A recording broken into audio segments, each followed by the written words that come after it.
Eleonora by Dryden. A panegyrical poem, dedicated to the memory of the late Countess of Abingdon. To the Right Honourable the Earl of Abingdon, and see my Lord the commands, with which you honoured me some months ago, are now performed. They had been sooner, but betwixt ill health, some business, and many troubles, I was forced to defer them till this time. Ovid, going to his banishment, and writing from on shipboard to his friends, excused the faults of his poetry by his misfortunes, and told them, that good verses never flow but from a serene and composed spirit. Wit, which is a kind of mercury, with wings fastened to his head and heels, can fly but slowly in a damp air. I therefore chose rather to obey you late than ill, if at least I am capable of writing anything, at any time, which is worthy your perusal and your patronage. I cannot say that I have escaped from a shipwreck, but have only gained a rock by hard swimming, where I may pant a while and gather breath, for the doctors give me a sad assurance, that my disease never took its leave of any man, but with a purpose to return. However, my lord, I have laid hold on the interval, and managed the small stock, which age has left me, to the best advantage, in performing this inconsiderable service to my lady's memory. We, who are priests of Apollo, have not the inspiration when we please, but must wait until the god comes rushing on us, and invades us with a fury which we are not able to resist, which gives us double strength while the fit continues, and leaves us languishing and spent at its departure. Let me not seem to boast, my lord, for I have really felt it on this occasion, and prophesied beyond my natural power. Let me add, and hope to be believed, that the excellency of the subject contributed much to the happiness of the execution, and that the weight of 30 years was taken off me while I was writing. I swam with the tide, and the water under me was buoyant. The reader will easily observe that I was transported by the multitude and variety of my similitudes, which are generally the product of a luxuriant fancy, and a wantonness of wit. Had I called in my judgment to my assistance, I had certainly retrenched many of them. But I defend them not, let them pass for beautiful faults amongst the better sort of critics, for the whole poem, though written in that which they call heroic verse, is of the pindaric nature, as well in the thought as the expression, and, as such, requires the same grains of allowance for it. It was intended, as your lordship sees in the title, not for an elegy, but a panegyric, a kind of apotheosis, indeed, if a heathen word may be applied to a Christian use. And on all occasions of praise, if we take the ancients for our patterns, we are bound by prescription to employ the magnificence of words, and the force of figures, to adorn the sublimity of thoughts. Socrates amongst the Grecian orators, and Cicero and the younger Pliny, amongst the Romans, have left us their precedents for our security, for I think I need not mention the inimitable Pindar, who stretches on these pinions out of sight, and is carried upward, as it were, into another world. This, at least, my lord, I may justly plead, that if I have not performed so well as I think I have, yet I have used my best endeavours to excel myself.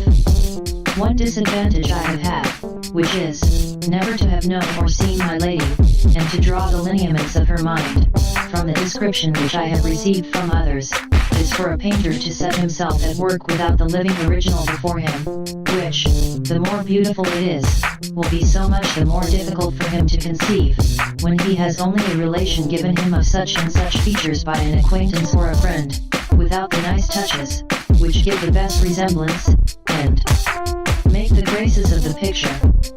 Every artist is apt enough to flatter himself, and I amongst the rest, that their own ocular observations would have discovered more perfections, at least others, than have been delivered to them, though I have received mine from the best hands, that is, from persons who neither want a just understanding of my lady's worth, nor a due veneration for her memory. Dr. Donne, the greatest wit, though not the greatest poet of our nation, acknowledges, that he had never seen M.R.S. Drury, whom he has made immortal in his admirable anniversaries. I have had the same fortune, though I have not succeeded to the same genius. However, I have followed his footsteps in the design of his panegyric, which was to raise an emulation in the living, to copy out the example of the dead. And therefore it was, that I once intended to have called this poem the pattern, and though, on a second consideration, I changed the title into the name of the illustrious person, yet the design continues, and Eleonora is still the pattern of charity, devotion, and humility, of the best wife, the best mother, and the best of friends.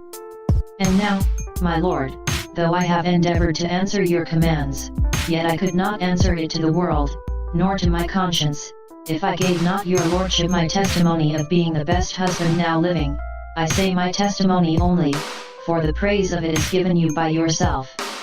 They who despise the rules of virtue both in their practice and their morals, will think this a very trivial commendation. But I think it the peculiar happiness of the Countess of Abingdon to have been so truly loved by you while she was living, and so gratefully honored after she was dead. Few there are who have either had, or could have, such a loss, and yet fewer who carried their love and constancy beyond the grave. The exteriors of mourning, a decent funeral, and black habits, are the usual stints of common husbands, and perhaps their wives deserve no better than to be mourned with hypocrisy, and forgot with ease. But you have distinguished yourself from ordinary lovers, by a real and lasting grief for the deceased, and by endeavoring to raise for her the most durable monument, which is that of verse. And so it would have proved, if the workman had been equal to the work, and your choice of the artificer as happy as your design. Yet, as Phidias, when he had made the statue of Minerva, could not forbear to engrave his own name, as author of the piece, so give me leave to hope, that, by subscribing mine to this poem, I may live by the goddess, and transmit my name to posterity by the memory of hers. It is no flattery to assure your lordship, that she is remembered, in the present age, by all who have had the honor of her conversation and acquaintance, and that I have never been in any company since the news of her death was first brought me, where they have not extolled her virtues, and even spoken the same things of her in prose, which I have done in verse.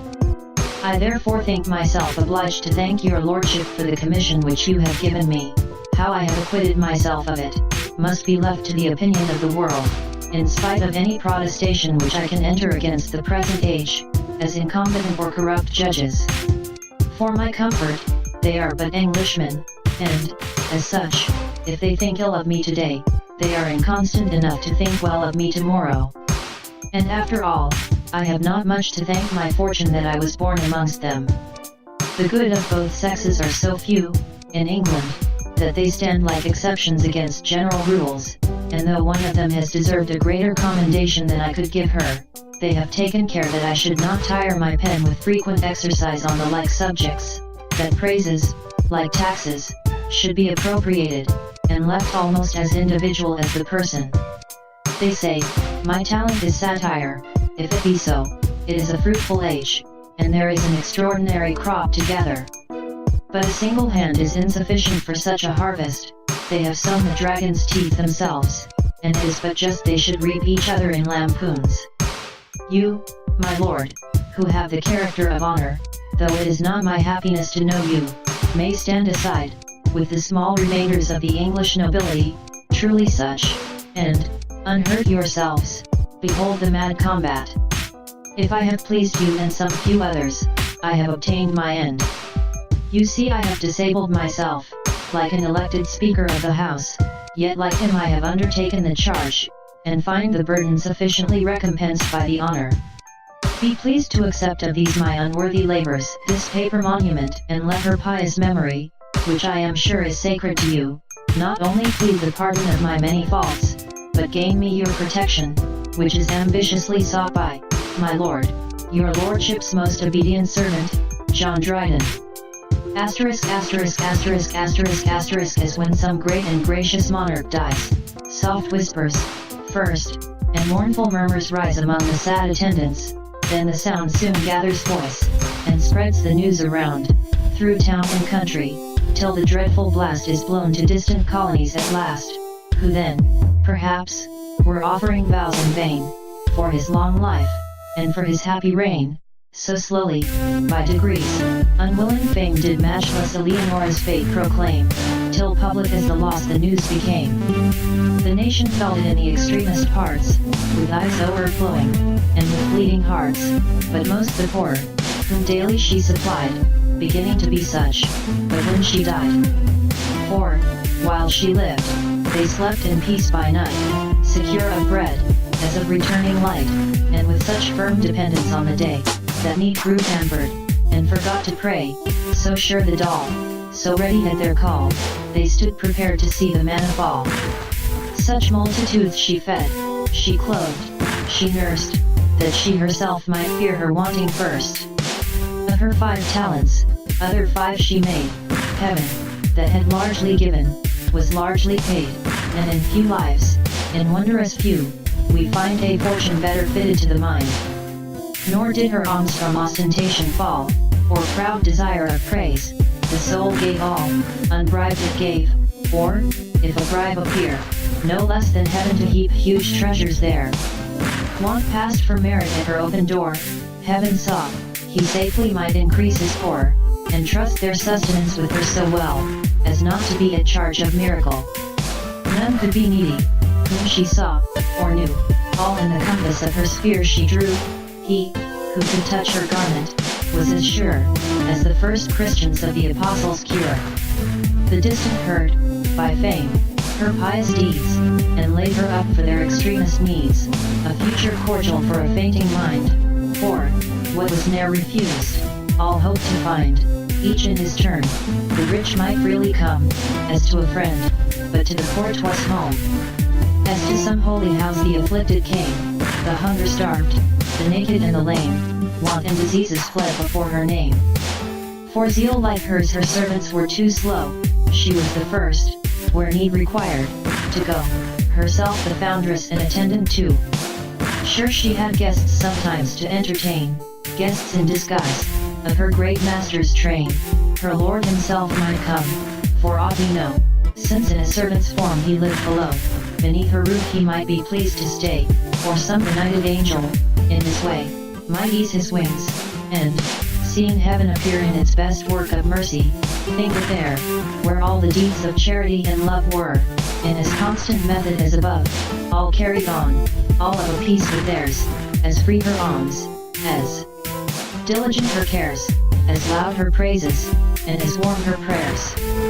Yet was she not profuse, but feared to waste, and wisely managed, that the stock might last, that all might be supplied, and she not grieved, when crowds appeared, she had not to relieve, which to prevent, she still increased her store, laid up, and spared, that she might give the more.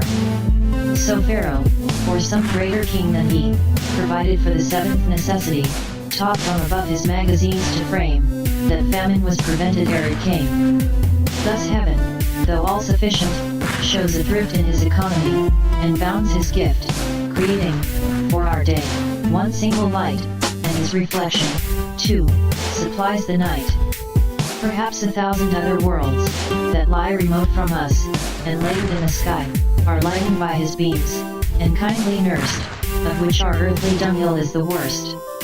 Now, as all virtues keep the middle line, yet somewhat more to one extreme incline, such was her soul, abhorring avarice, bounteous, but almost bounteous to a vice. Had she given more, it had profusion been, and turned the excess of goodness into sin. These virtues raised her fabric to the sky, for that, which is next heaven, is charity. But, as high turrets, for their airy steep, require foundations in proportion deep, and lofty cedars as far upward shoot, as to the nether heavens they drive the root, so low did her secure foundation lie, she was not humble, but humility.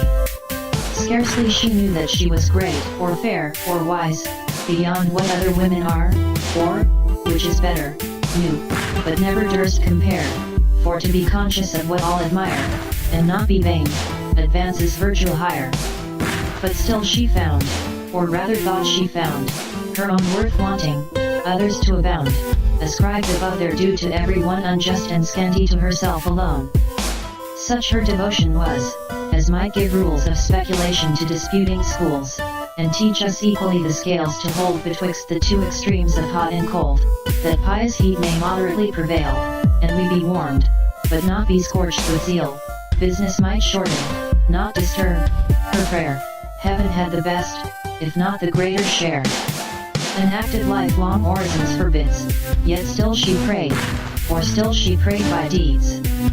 Her every day was Sabbath, only free from hours of prayer, for hours of charity, such as the Jews from servile toil released, where works of mercy were a part of rest, such as blessed angels exercise above, varied with sacred hymns and acts of love, such Sabbaths as that one she now enjoys, even that perpetual one, which she employs, for such vicissitudes in heaven there are, in praise alternate, and alternate prayer. All this she practiced here, that when she sprung amidst the choirs, at the first sight she sung, and was sung herself in angels' lays, for, praising her, they did her Maker praise. All offices of heaven so well she knew, before she came, that nothing there was new, and she was so familiarly received, as one returning, not as one arrived. Muse, down again precipitate thy flight. For how can mortal eyes sustain immortal light? But as the sun in water we can bear yet not the sun, but his reflection there, so let us view her, here, in what she was, and take her image in this watery glass, yet look not every lineament to see, some will be cast in shades, and some will be so lamely drawn, you'll scarcely know 'tis she. For where such various virtues we recite, 'tis like the Milky Way, all over bright, but sown so thick with stars, 'tis undistinguished light. Her virtue, not her virtues, let us call, for one heroic comprehends them all, one, as a constellation is but one, though 'tis a train of stars, that, rolling on, rise in their turn, and in the zodiac run, ever in motion, now 'tis faith ascends, now hope, now charity, that upward tends, and downwards with diffusive good descends. As in perfumes composed with art and cost, 'tis hard to say what scent is uppermost, nor this part musk or civet can we call, or amber, but a rich result of all, so she was all a sweet, whose every part, in due proportion mixed, proclaimed the Maker's art. No single virtue we could most commend, whether the wife, the mother, or the friend, for she was all, in that supreme degree, that as no one prevailed, so all was she. The several parts lay hidden in the piece, the occasion but exerted that, or this. A wife as tender, and as true withal, as the first woman was before her fall, made for the man, of whom she was a part, made to attract his eyes, and keep his heart. A second Eve, but by no crime accursed, as beauteous, not as brittle, as the first, had she been first, still paradise had been, and death had found no entrance by her sin, so she not only had preserved from ill her sex and ours, but lived their pattern still. Love and obedience to her Lord she bore, she much obeyed him, but she loved him more, not ought to duty by superior sway, but taught by his indulgence to obey. Thus we love God, as author of our good, so subjects love just kings, or so they should. Nor was it with ingratitude returned, in equal fires the blissful couple burned, one joy possessed them both, and in one grief they mourned. His passion still improved, he loved so fast as if he feared each day would be her last. Too true a prophet to foresee the fate that should so soon divide their happy state, when he to heaven entirely must restore that love, that heart, where he went halves before. Yet as the soul is all in every part, so God and he might each have all her heart. So had her children too, for charity was not more fruitful, or more kind than she, each under other by degrees they grew, a goodly perspective of distant view. Anchises looked not with so pleased a face, in numbering o'er his future Roman race, and marshalling the heroes of his name, as, in their order, next to light they came. Nor Cybele, with half so kind an eye, surveyed her sons and daughters of the sky, proud, shall I say, of her immortal fruit? As far as pride with heavenly minds may suit. Her pious love excelled to all she bore, new objects only multiplied it more. And as the chosen found the pearly grain as much as every vessel could contain, as in the blissful vision each shall share as much of glory as his soul can bear, so did she love, and so dispense her care. Her eldest thus, by consequence, was best, as longer cultivated than the rest. The babe had all that infant care beguiles, and early knew his mother in her smiles, but when dilated organs let in day to the young soul, and gave it room to play, at his first aptness, the maternal love those rudiments of reason did improve, the tender age was pliant to command, like wax it yielded to the forming hand, true to the artificer, the labored mind with ease was pious, generous, just, and kind, soft for impression, from the first prepared, till virtue with long exercise grew hard. With every act confirmed, and made at last so durable as not to be effaced, it turned to habit, and, from vices free, goodness resolved into necessity. Thus fixed she virtue's image, that's her own, till the whole mother in the children shone, for that was their perfection, she was such, they never could express her mind too much. So unexhausted her perfections were, that, for more children, she had more to spare, for souls unborn, whom her untimely death deprived of bodies, and of mortal breath, and, could they take the impressions of her mind, enough still left to sanctify her kind. Then wonder not to see this soul extend the bounds, and seek some other self, a friend, as swelling seas to gentle rivers glide, to seek repose, and empty out the tide, so this full soul, in narrow limits pent, unable to contain her, sought a vent to issue out, and in some friendly breast discharge her treasures, and securely rest, to unbosom all the secrets of her heart, take good advice, but better to impart, for 'tis the bliss of friendship's holy state, to mix their minds, and to communicate, though bodies cannot, souls can penetrate. Fixed to her choice, inviolably true, and wisely choosing, for she chose but few. Some she must have, but in no one could find a tally fitted for so large a mind. The souls of friends, like kings in progress, are still in their own, though from the palace far, thus her friend's heart her country dwelling was a sweet retirement to a coarser place, where pomp and ceremonies entered not, where greatness was shut out, and business well forgot. This is the imperfect draught, but short as far as the true height and bigness of a star exceeds the measures of the astronomer. She shines above, we know, but in what place, how near the throne, and heaven's imperial face, by our weak optics is but vainly guessed, distance and altitude conceal the rest. Though all these rare endowments of the mind were in a narrow space of life confined, the figure was with full perfection crowned, though not so large an orb, as truly round. As when in glory, through the public place, the spoils of conquered nations were to pass, and but one day for triumph was allowed, the consul was constrained his pomp to crowd, and so the swift procession hurried on, that all, though not distinctly, might be shown, so in the straitened bounds of life confined, she gave but glimpses of her glorious mind, and multitudes of virtues passed along, Bach pressing foremost in the mighty throng, ambitious to be seen, and then make room for greater multitudes that were to come. Yet unemployed no minute slipped away, moments were precious in so short a stay. The haste of heaven to have her was so great, that some were single acts, though each complete, but every act stood ready to repeat. Her fellow saints with busy care will look for her blessed name in fate's eternal book, and, pleased to be outdone, with joy will see numberless virtues, endless charity, but more will wonder at so short an age, to find a blank beyond the 30th page, and with a pious fear begin to doubt the piece imperfect, and the rest torn out. But 'twas her Saviour's time, and, could there be a copy near the original, 'twas she. As precious gums are not for lasting fire, they but perfume the temple, and expire, so was she soon exhaled, and vanished hence, a short sweet odor, of a vast expense. She vanished, we can scarcely say she died, for but now did heaven and earth divide, she passed serenely with a single breath, this moment perfect health, the next was death, one side did her eternal bliss assure, so little penance needs, when souls are almost pure.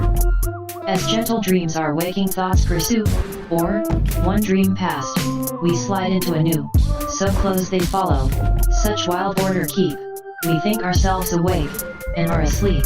So softly death succeeded life in her, she did but dream of heaven, and she was there.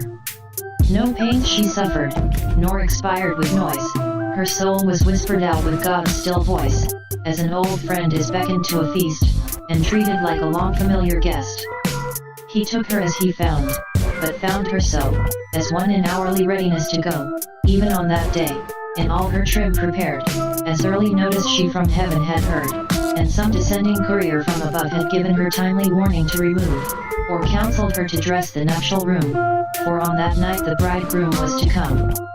He kept his hour, and found her where she lay clothed all in white, the livery of the day. Scarce had she sinned in thought or word or act, unless omissions were to pass for fact, that hardly death a consequence could draw, to make her liable to nature's law, and, that she died, we only have to show the mortal part of her she left below, the rest, so smooth, so suddenly she went, looked like translation through the firmament, or, like the fiery car, on the third errand one sent. O happy soul! If thou canst view from high, where thou art all intelligence, all eye, if, looking up to God, or down to us, thou findest that any way be pervious, survey the ruins of thy house, and see thy widowed, and thy orphan family, look on thy tender pledges left behind, and, if thou canst a vacant minute find from heavenly joys, that interval afford to thy sad children, and thy mourning Lord. See how they grieve, mistaken in their love, and shed a beam of comfort from above, give them, as much as mortal eyes can bear, a transient view of thy full glories there, that they with moderate sorrow may sustain and mollify their losses in thy gain, or else divide the grief, for such thou wert, that should not all relations bear a part, it were enough to break a single heart. Let this suffice, nor thou, great saint, refuse this humble tribute of no vulgar muse, who, not by cares or wants or age depressed, stems a wild deluge with a dauntless breast, and dares to sing thy praises in a clime where vice triumphs, and virtue is a crime, where even to draw the picture of thy mind, is satire on the most of humankind.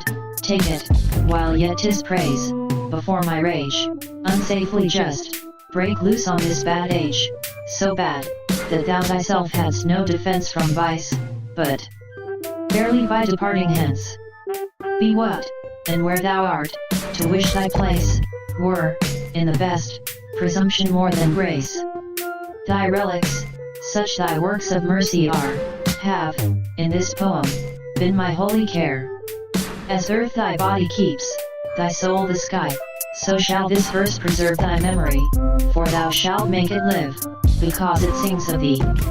Extra info, 1. Third Aaron, Enoch and Elias were the first two.